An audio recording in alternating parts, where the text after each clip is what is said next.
What's up, motivators? Welcome back. It's Kevin. This is Pure Bullfit. I got something a little bit different for you today. I tried recording my response to a video I saw over the weekend at the gym while I was doing my work. Now, I don't know if this format's going to work for everybody, but I enjoyed making it, so hopefully it does. Now, I got a lav mic. I did not understand how to make the settings correctly. I did speak too loud and too close too often.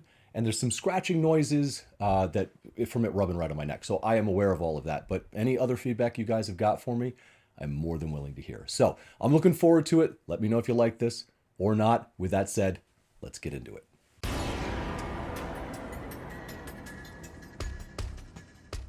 All right, let's do this. So I was watching a video from Alan Thrall on testosterone levels declining as we age and his view of the truth on it. And don't worry, before I go any further, that's not him saying that there's no such thing as declining testosterone levels. That's this guy. I mean, because men's hormone levels dip as they get older. No, they don't. Not to call you old by any means, because you found the found of you. And we all know what to do with information that comes from him.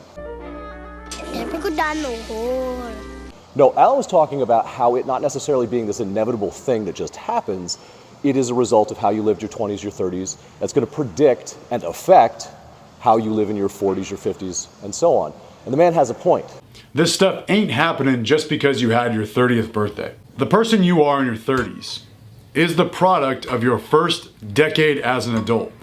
If you are largely sedentary, if you eat a bunch of processed crap, I don't know, start gargling plastic, that's naturally going to have an effect on your overall testosterone levels, and you're going to carry that into the rest of your life, where it does not get easier, where you are not producing an abundance of these hormones that you need, you're just not taking advantage of.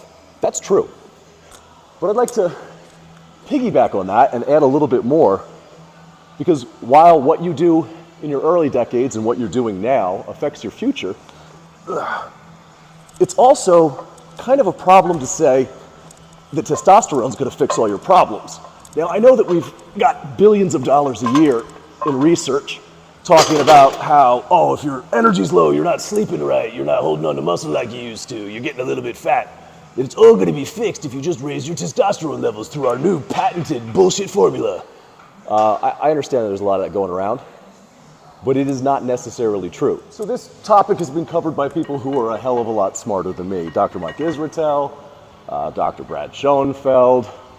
I believe Shredded Sports Science, James Linker, has covered that having testosterone somewhere within the normal accepted range is enough for most people, and you don't necessarily benefit from having levels higher within that normal range.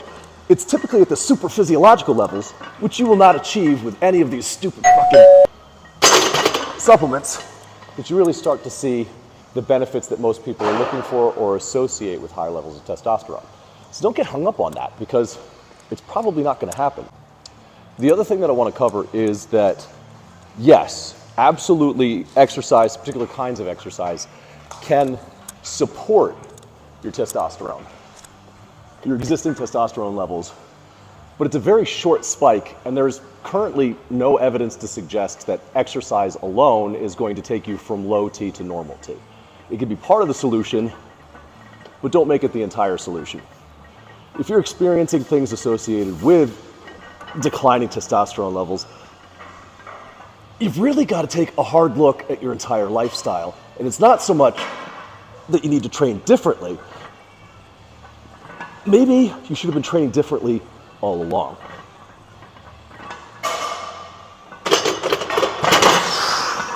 Now, I'm not trying to be controversial, but this might sound a little bit controversial. There's all those channels out there that focus on how you have to train differently when you are 40 or 50, and I think it's all looking at it backwards. The way that we generate muscle, the way that stimulus works, the way that our body reacts to that, does not change. Our tolerance might change a little bit as collagen, our muscles aren't as elastic as they used to be, but the principles that build strength don't change because we're chronologically older. I think the way that we should look at it instead is that this is the way we should have been training all along, and we no longer get away with ignoring that. You can't get away with ignoring your rest and your nutrition because you no longer have an abundance of hormones that are going to make up for that. We have to think about the total amount of volume that we put in, because if we don't, we're going to put so much fatigue and accumulated damage that we can't recover in time for the next set. Now, what if you were training with that stuff in mind from the beginning, in your 20s or your 30s, then in your 40s, then in your 50s? How much progress have you left on the table because you're content to lose that progress because you can get away with poor training practices, poor nutrition, and an improper lack of focus on recovery? Just some food for thought. But you don't have to take my word for it. I'm just a middle-aged, disabled, low-T beta male. What do I know?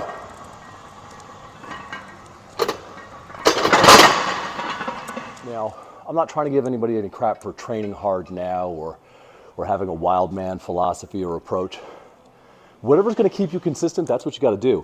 I'd just like to challenge the notion that, because of our chronological age, there is this precipitous drop, that we accept that there are lifestyle factors involved, that there's something that we can do about it. And the earlier we start, the better. But it's never too late. I didn't even get started with strength training until I was 35 years old, disabled. And within just a couple of years, I was stronger than 99% of the population. You'd be amazed what you can do with a little bit of consistency. So try it. Challenge yourself. Don't accept what the marketers would have you believe, that you are doomed unless you buy their overpriced, idiotic product. That most of this is actually up to you. Fact of the matter is, we're all doomed. We're all going to die. But we don't need to go quietly into that night. We can rage against the coming darkness, the shadow, or however it is that awesome poem goes. You don't have to accept the nonsensical drivel that's spoon-fed to you to keep you dependent on supplements and specific programs. Start training the way you always should have been to begin with. Get the most out of it. That's where I stand. That's what's worked for me. Maybe it'll work for you. But that's it. That's all I got to say. That's the video, guys. If you liked it, go ahead and hit the like button. If you didn't like it, they got a button for that too. Until I see you guys in the next video, take care of yourselves, take care of each other, and go fit yourself.